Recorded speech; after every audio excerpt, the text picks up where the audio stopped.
Nuray. O mənim uçağımdır. Ramal o nədir? Böyle bıçak. Kimindir o? Sənin yoxsa Ramalın? İçimizindir. Nurayındır sənin. İçimizindir. İkimizindir. Dalaşmırsınız. Ya dalış. Hara gedirsiniz? Yavaş yavaş Ramal, hara gedirsən? Ha?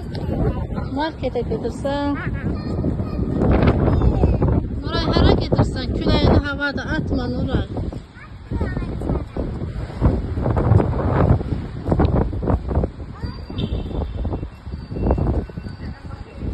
Bunlara bax hələ. Küləy aparacaq.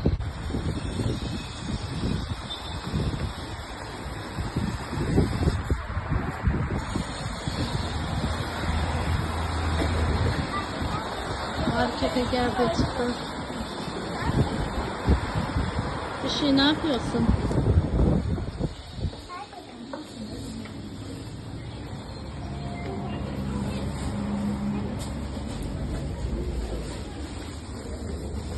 Nuray, biz hara gelmişik? Ramal hara gelmişik? İzleyiciler bir salamladı.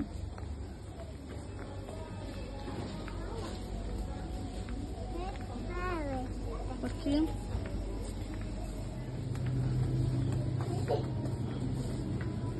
Bakın bana.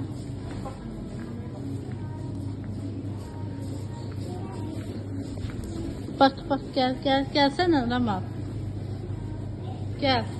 Hansını istiyorsun? Ben istəyirəm bilməm istəyirəm. Uşaqların en sevdiği yer. Bura.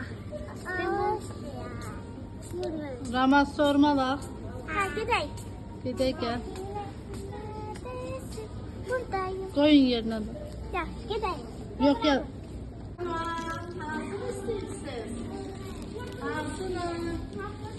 Bu da senin. Beğendiniz mi? Bəyəndim. Kaç Ramoş. Sen? Sen iyi olmuş.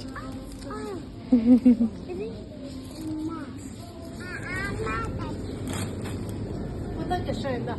Bax Nuray. Pəmpiş pəmpiş, tam sen istediğinden. Aa, burada Osmo da var. Ramal bak. Sen hoş gel bura. Hamısını almaq istedik. Nuray, bayağı bir bundan. Baksana, səhər suyu var. O zaman bunun neyini götürürük kassaya. Gedək. Gedək. Çıxdıq artıq. Nuray gel, Ramal gel, çıxdıq. Ne yapıyorsun sen? Gel çıxdıq, gedirik evə. Ramal, yumurta niyə eləncə oldu? Ha, yerə düşdü, qırıldı. Ha? Neşin eləncə oldu balam? Qırıldı. Nuray, sənkinə baxın, sənki ana. Yumurta buradadır.